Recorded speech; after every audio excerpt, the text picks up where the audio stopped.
Baik, Assalamualaikum warahmatullahi wabarakatuh dan selamat pagi pemirsa Agama Lama TV.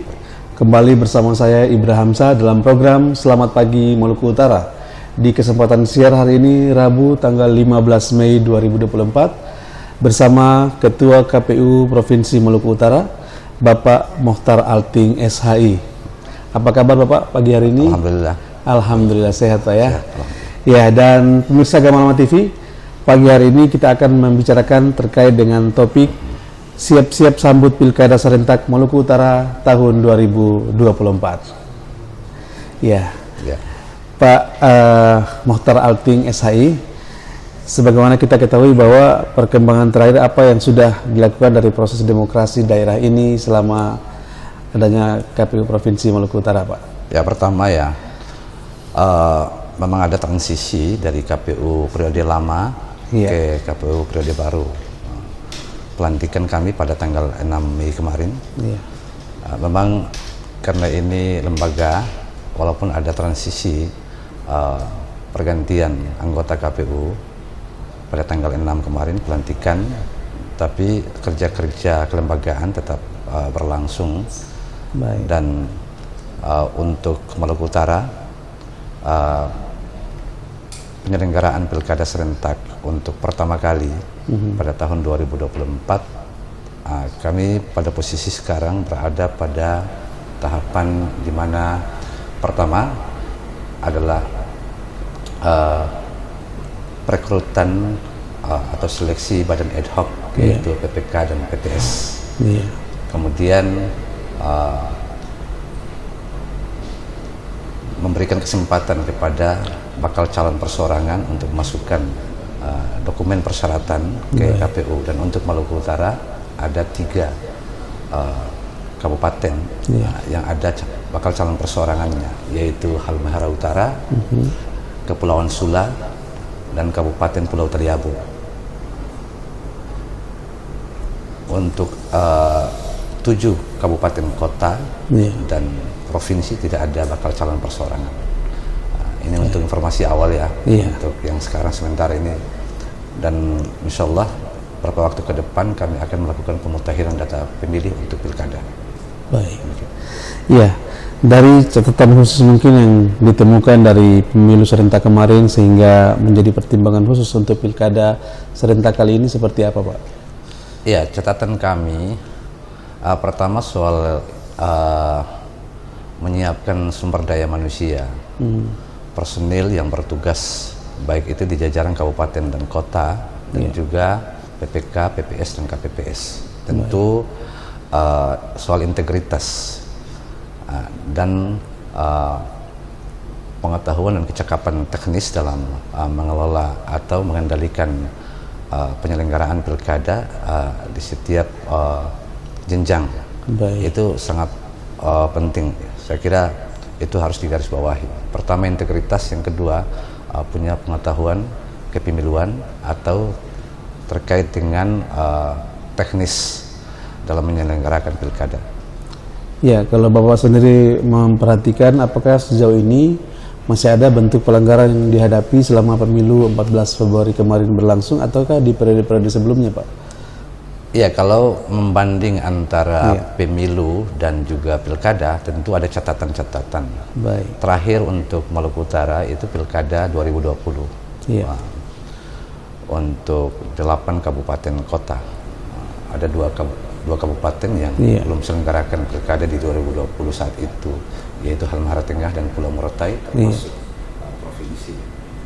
Sehingga itu sudah menjadi catatan bagi kami, termasuk pada penyelenggaraan pemilu 2024, yaitu pemilu presiden dan wakil presiden, DPR, DPD, DPRD provinsi, dan DPRD kabupaten kota. Kami punya catatan terkait dengan itu, sehingga kami bisa evaluasi dan proyeksikan untuk penyelenggaraan pilkada lebih baik lagi.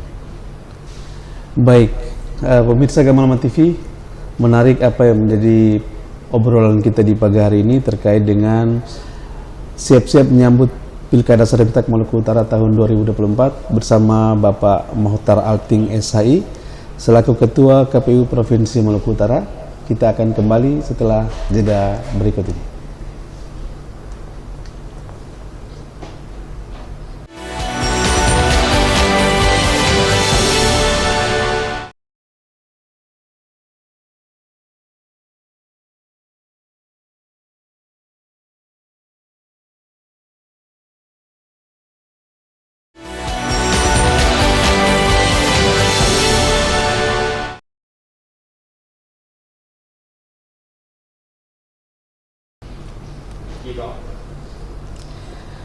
Baik pemirsa Gamalama TV, masih kembali di program Selamat Pagi Maluku Utara dan masih bersama saya Ibrahim Hamzah dan juga Ketua KPU Provinsi Maluku Utara Bapak Mokhtar Alting SHI dengan topik siap-siap sambut Pilkada Serentak Maluku Utara tahun 2024. Dan pembahasan kita masih seputar Pilkada Serentak nanti.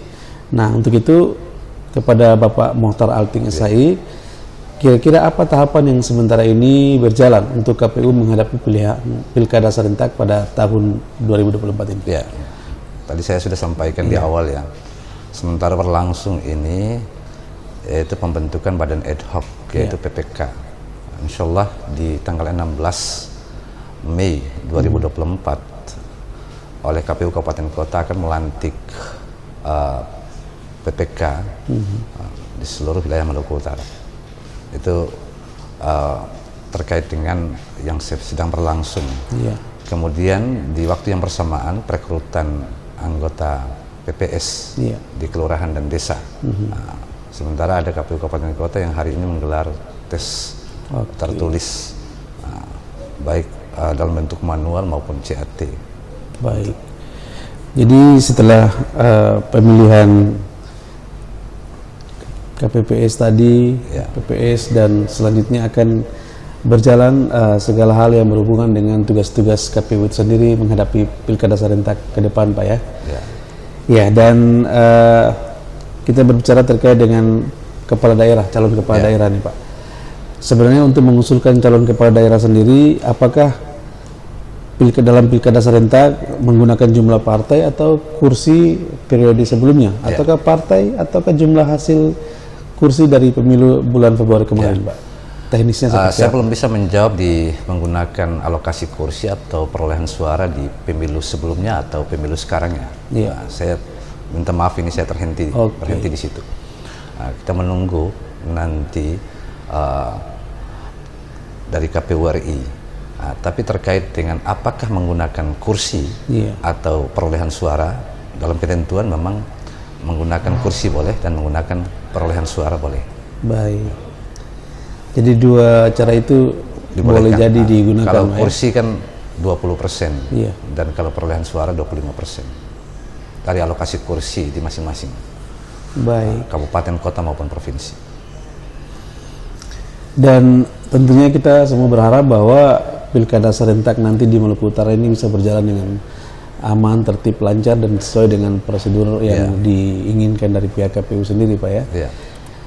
Dan sampai hari ini apa kira-kira menurut Bapak rambu-rambu yang harus menjadi perhatian dari calon kepala daerah yang statusnya adalah misalnya beliau adalah incumbent atau pejabat aktif agar tidak memanfaatkan kapasitas atau fasilitas yang dimilikinya, Pak? Ya, tentu setiap event terutama yang kita hadapi ini adalah pilkada. Kita berharap khusus kami penyelenggara memperlakukan setiap peserta pemilu itu dengan adil dan setara. Tidak ada diskriminasi terhadap pasangan calon manapun. Itu yang penting.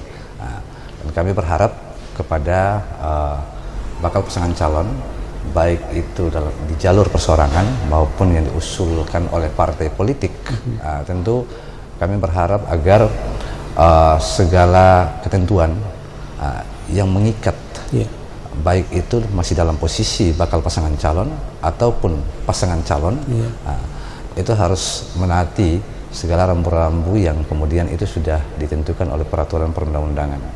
Kalau antara penyelenggara peserta sama-sama untuk mengikat diri dengan ketentuan peraturan perundang-undangan, saya kira perjalanan pilkada terutama Maluku Utara ini kita harapkan bisa berlangsung dengan aman, damai dan tertib.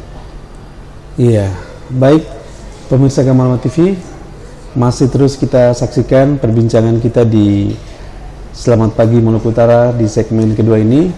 Kita masih akan kembali di segmen selanjutnya bersama kami di Gamalama TV, program Selamat Pagi Maluku Utara.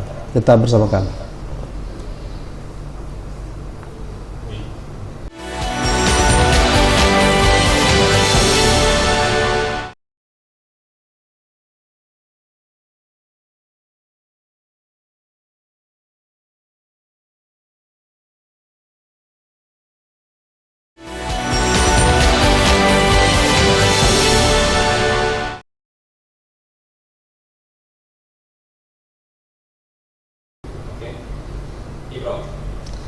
Baik pemirsa Gamalama TV, kembali bersama kami di program Selamat Pagi Maluku Utara, dan saya masih bersama dengan Ketua KPU Provinsi Maluku Utara Bapak Mokhtar Alting SHI, dan topik kita masih seputar Pilkada Serentak Maluku Utara tahun 2024. Nah, tadi kalau sudah sempat disinggung Pak ya, bahwa rambu-rambu yang harus menjadi perhatian para calon kepala daerah yang statusnya adalah incumbent atau pejabat aktif agar tidak memanfaatkan kapasitas atau fasilitas yang dimilikinya Pak. Nah, bagaimana dengan calon kepala daerah yang memanfaatkan kapasitas dan jabatannya, misalnya mengarahkan OPD-nya untuk mensosialisasikan gambar dan kata-kata dalam bentuk spanduk atau baliho yang semuanya sama seperti yang sudah didesain. Apakah ada indikasi pelanggaran pilkada Pak di situ? Ya, tentu memang karena prinsip equal, yaitu semua orang itu harus setara, baik itu setara di luar kompetisi maupun setara dalam kompetisi. Itu yang harus diperhatikan. Apalagi kemudian ada yang memanfaatkan jabatan, posisinya maupun fasilitas yang ada atau melekat dengan jabatan itu untuk berkompetisi. Ini memang dilarang dalam ketentuan peraturan perundang-undangan. Karena kalau kita tarik perjalanan terutama Maluku Utara ya, khusus kenapa saya harus potret Maluku Utara dan tidak membanding dengan daerah lain. Karena Maluku Utara ini dalam perjalanan, kalau kita coba tilik perjalanan pemilihan gubernur dan wakil gubernur, kita ada catatan-catatan yang baik maupun catatan-catatan kelam. Sehingga itu sudah menjadi harus kita ambil itu menjadi pelajaran buat kita. Karena pemicu konflik di daerah, terutama di saat pilkada, itu salah satu diantaranya adalah ada pihak yang merasa tidak adil. Karena ada pihak yang memanfaatkan posisi jabatan, memanfaatkan fasilitas, tapi kemudian pihak yang lain tidak mendapatkan itu. Sehingga di sini pemicu sebetulnya. Saya kira pernyataan saya ini ya bisa saya pertanggungjawabkan. Kalau salah satu variabel pemicunya adalah dari situ, perasaan tidak adil itu. Saya kira itu. Jadi terkait dengan etis tidak etisnya apabila dalam sebuah pemilihan kepala daerah ada incumbent misalnya yang melakukan mendesain kepada OPD-OPD terkait untuk memasang spanduk atau baliho sesuai dengan momen-momen tertentu yang melibatkan seluruh OPD untuk mengikuti aturan seperti itu, bagaimana Pak? Ya, saya hanya dibatasi dalam konteks ruang di mana ada berlangsungnya pilkada. Tapi kalau di luar itu saya tidak bisa komentari itu. Karena itu pihak lain ya. Ketika ada spanduk, ada digelarnya berupa baliho, baik itu momen di hari raya ataupun tahun baru dan lain sebagainya, lalu itu mau bukan dimanfaatkan tapi itu digelar atau dipajang di berbagai tempat. Kalau konteksnya di luar pilkada, saya tidak bisa komentari itu. Tapi kemudian sudah masuk terutama tahapan kampanye, tentu itu rambu-rambunya sudah ditentukan. Sehingga yang tadi saya sampaikan bahwa memanfaatkan jabatan dan fasilitas itu, kalau kemudian ada spanduk digelar ataupun baliho terpampang di tempat-tempat tertentu, dan itu misalnya fasilitas negara misalnya, tentu yang tadi disampaikan bahwa ya kita ini kan bukan hanya dari sisi penegakan hukumnya, tapi soal kepantasan ya. Kepantasan ini kan wilayah etika. Kalau hukum kan salah benar. Wilayah etika ini itu penting. Saya melihat konteks Maluku Utara ini, yaitu kita berbudaya. Kalau saya meminjam bahasa ya orang tua-tua ya, adat mabudiku iman setakwa. Ini kita garis bawahi di sini ya. Jadi kita diikat juga dengan nilai-nilai budaya. Makanya kalau saya sisi etika ini perlu juga ditegakkan, selain terkait dengan soal hukum yang dimana di situ ada pelanggaran dan lain sebagainya. Etika itu harus dijunjung. Betul sekali, karena yang namanya pelanggaran atau hukum itu sudah jelas bermasalah tapi etika itu kembali soal kepantasan kepada, itu pantas atau tidak pantas ini yang baik, karena terkait dengan penggunaan dana yang diperintahkan kepada OPD tersebut, apakah dana itu diambil dari hal-hal yang berhubungan dengan dana kampanye atau pilkada tersebut, ataukah dari pihak-pihak OPD itu sendiri, Pak? Ya, kalau sebegitu yang tadi disampaikan, tentu untuk mensupport atau menopang kandidasi satu pasangan calon, ya tentu tidak bisa kalau itu bersumber dari keuangan negara atau keuangan daerah yang memang tidak bisa ditolerir kalau kemudian itu terjadi. Kalau saya kita ke hal lain, Pak. Ini terkait dengan calon yang diusulkan partai dan ada juga calon perseorangan. Nah, apakah pentahapannya itu sama atau beda, Pak? Memang untuk perseorangan ini, kalau untuk dengan yang diusulkan oleh partai politik itu pencalonannya, kalau penjadwalan pencalonan di Pilkada 2024 kan kita mulai di tanggal 26, 27, 28, 29 Agustus. Itu sama pendaftarannya. Tapi karena untuk khusus perseorangan, karena ketentuan mengatur dia harus mendapat dukungan. Dukungan ini kan kalau untuk provinsi dan kabupaten kota dengan jumlah DPT untuk Maluku Utara itu rata-rata 10%. Dengan ketentuannya untuk kabupaten kota itu 50% lebih kecamatan. Dia mendapatkan dukungan. Kalau provinsi itu 50% lebih dari kabupaten kota. Karena hanya yang tadi saya sampaikan hanya 3 daerah, yaitu Halmahera Utara, Sula, dan juga Taliabu. Sehingga untuk bakal calon perseorangan ini yang tadi ditanyakan ke saya, apakah bersamaan pendaftarannya? Bersamaan, tanggal 27, 28, 29. Tapi karena perseorangan itu dia harus diawali dengan mendapatkan dukungan, makanya dokumen dukungannya harus dari sekarang. Dia sampaikan, dan itu sudah close kemarin ya. Terakhir di tanggal 12 pukul 23.59 itu mereka sudah sampaikan.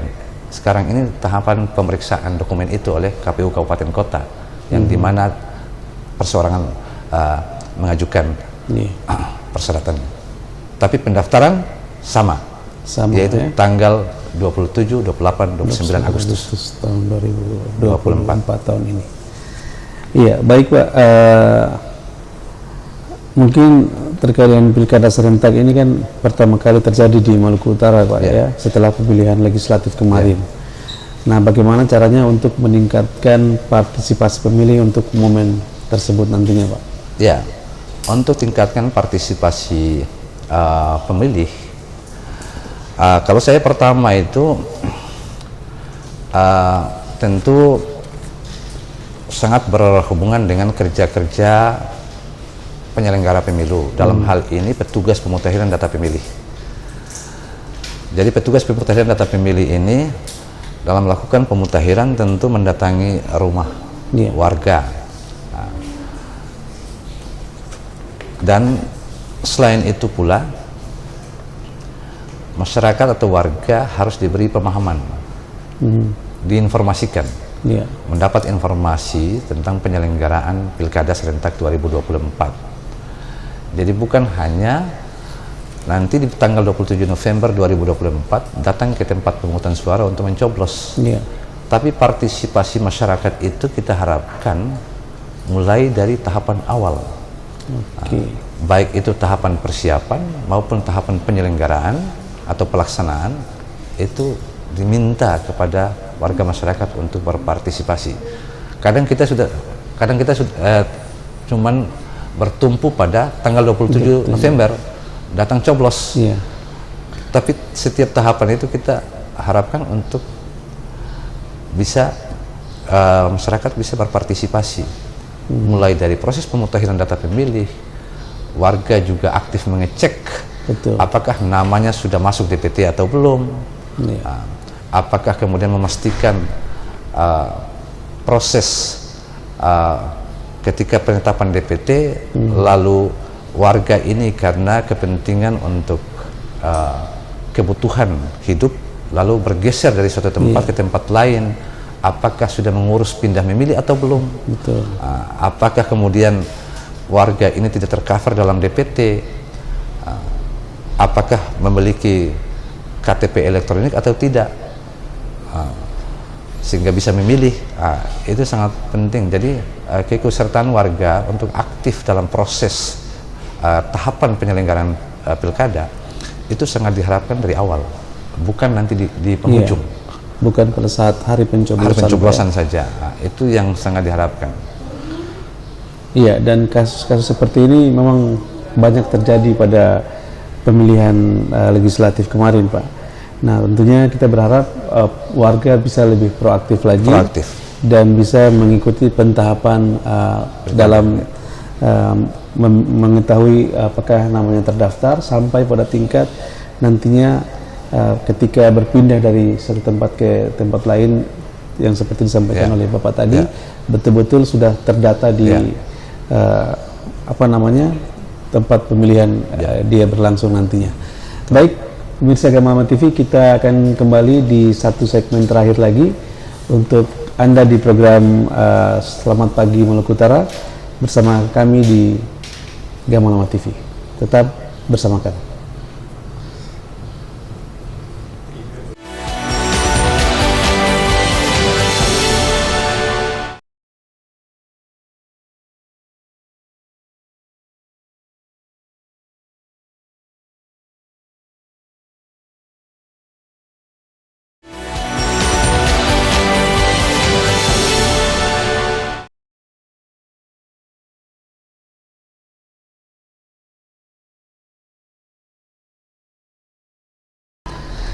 Kembali masih bersama kami di Gamalama TV untuk program Selamat Pagi Maluku Utara bersama saya Ibrahim Hamzah, tentunya dengan Ketua KPU Provinsi Maluku Utara Bapak Mohtar Alting SHI. Dan menarik sekali pembahasan kita di pagi hari ini terkait dengan Pilkada Serentak Maluku Utara 2024. Kita bersiap-siap untuk menyambut Pilkada Serentak Maluku Utara tahun 2024. Nah, kalau kita berbicara terkait dengan aspek penegakan hukum nih Pak, agar segala bentuk kasus pelanggaran pemilu kada bisa segera terselesaikan, melihat fakta-fakta hukum yang terjadi di lapangan nih Pak, mungkin dengan bersinergi dengan pihak-pihak terkait ya, mungkin dari Bawaslu juga.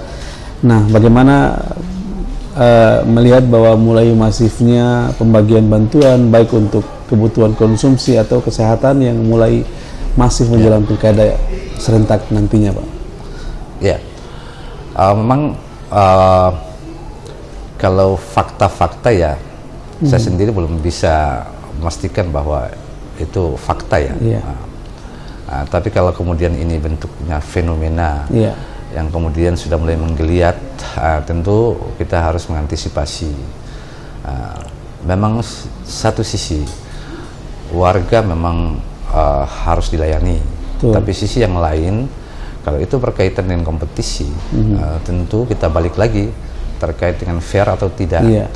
Kalau kita meletakkan dari sisi kesetaraan atau keadilan para kompetitor dalam pilkada atau yang berkandidasi di pilkada, terutama di Maluku Utara, kalau untuk tadi sampaikan bagi-bagi sembako atau obat-obatan atau menunjang kebutuhan konsumsi masyarakat, konsumsi warga dan sebagainya. Kalau saya memang ada sisi lain, yaitu memang masyarakat memang penting dilayani. Tapi sisi yang lain tentu motif pelayanan ini yang kemudian merusak tatanan demokrasi kita, karena kemudian ada pihak yang dirugikan. Dari sisi itu tentu tidak, apalagi praktek money politik. Kalau kita bicara, saya itu sering berkelakar, Pak. Saya bilang kalau Manny Pacquiao, petinju asal Filipina itu sekali naik ring tinju hanya merobohkan satu orang. Mungkin berikut lagi akan merobohkan satu orang lagi.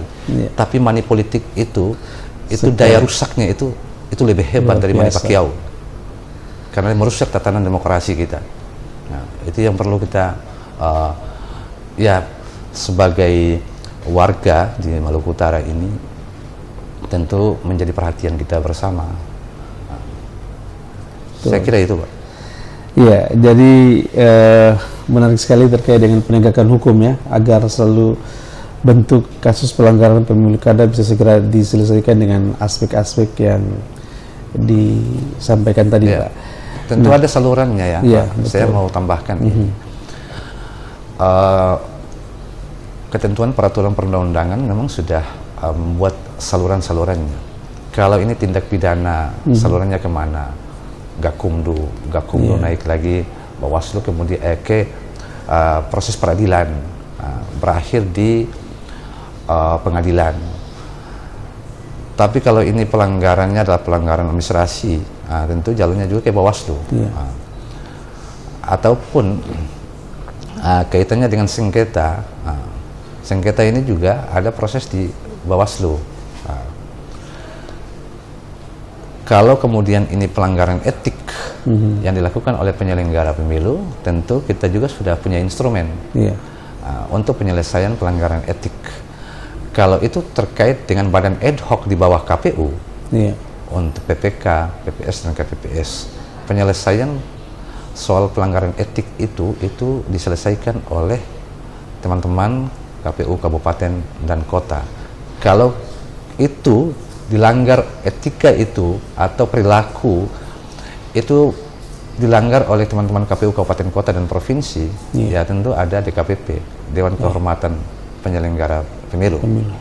Hal yang sama juga kalau itu terjadi di teman-teman Bawaslu, ada pelanggaran etiknya, tentu ada instrumen yang memang sudah ditentukan untuk penyelesaiannya. Jadi salurannya memang sudah jelas, sudah ditentukan. Ya, tidak boleh kita menggunakan saluran sendiri yang di luar dari peraturan yang sudah ditentukan tentunya. Ya, baik Pak, ini terkait dengan pemilihan kepala daerah maupun pemilu ya, bahwa Maluku Utara ini punya pengalaman buruk untuk urusan pilkada. Nah, bagaimana upaya untuk tidak mengulang pengalaman buruk tersebut, karena ini terjadi serentak, dan untuk jenjang kabupaten kota maupun provinsi seperti apa, Pak? Tentu kita harus merefleksi perjalanan panjang kita ketika pemilihan kepala daerah langsung itu digelar, terutama di daerah kita, bahwa dinamika perpolitikan di daerah ini tentu yang namanya politik tentu ada gesekan ya.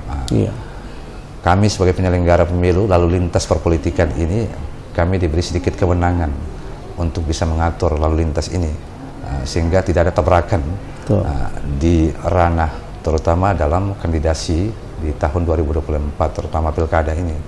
Begitu juga kawan-kawan kami dari Bawaslu dari sisi pengawasan. Kami berharap KPU dan jajaran Bawaslu bisa saling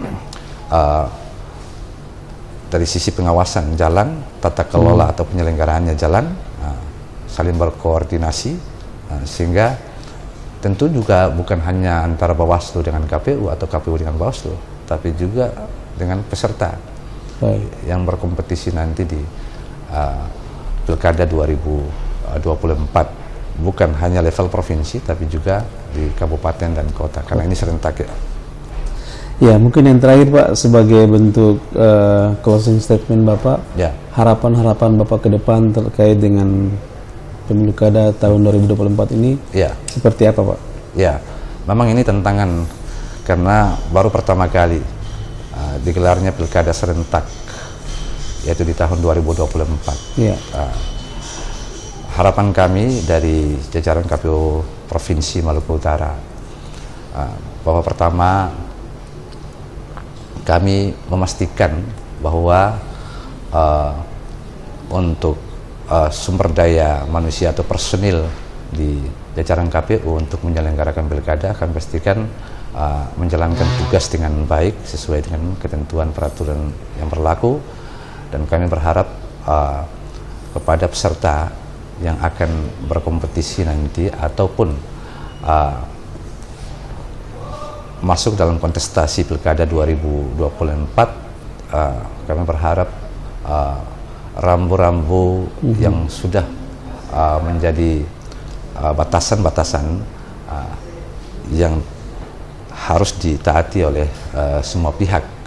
Kemudian berharap kepada warga masyarakat Maluku Utara, karena ini serentak, bukan hanya pemilihan gubernur dan wakil gubernur, tapi juga bupati, wakil bupati, wali kota dan wakil wali kota. Maka kami berharap kepada warga masyarakat untuk ikut berpartisipasi mengawal proses perjalanan pilkada di Maluku Utara tahun 2024 di semua tingkatan. Betul sekali. Itu harapan kami. Ya, dan tentunya apa yang menjadi pelajaran di tahun-tahun kemarin atau pemilu sebelumnya, untuk kedepannya bisa lebih baik dari yang sebelumnya. Ya, tentu itu harapan kami. Terlepas bukan hanya tadi yang saya sebutkan, teman-teman dari Bawaslu dan juga jajaran kami di kabupaten kota dan penyelenggara ad hoc pesertanya, tapi yang kami harapkan juga stakeholders Maluku Utara ini, baik perguruan tinggi. Kami sangat berharap pimpinan-pimpinan perguruan tinggi untuk mensupport, memberikan dukungan proses penyelenggaraan ini. Kita ciptakan pilkada Maluku Utara yang damai, aman, nyaman, semuanya untuk kita warga Maluku Utara. Baik, jadi ada sinergitas yang perlu terjadi antara stakeholder, pihak KPU sendiri, penyelenggara maupun masyarakat sebagai penentu dari berhasil tidaknya sebuah pemilihan kepala daerah serentak Maluku Utara 2024 ini bisa terlaksana dengan baik, jujur dan adil, dan sesuai dengan harapan yang disampaikan oleh Bapak Mokhtar Alting SI selaku Ketua KPU Provinsi Maluku Utara. Baik, terima kasih Bapak sudah memberikan waktunya Gamalama TV yang sudah hadir di KPU Provinsi Maluku Utara. Ya, terima kasih waktunya untuk sama-sama kita di program Selamat Pagi Maluku Utara. Pemirsa Gamalama TV, dengan berakhirnya pernyataan dari Bapak Mokhtar Alting SI selaku Ketua KPU Provinsi Maluku Utara, maka berakhir sudah program Selamat Pagi Maluku Utara di kesempatan siang hari ini. Saya Ibrahim Hamzah mewakili kerabat kerja yang bertugas pamit undur diri dari hadapan Anda. Terima kasih. Wassalamualaikum warahmatullahi wabarakatuh. Waalaikumsalam warahmatullahi wabarakatuh.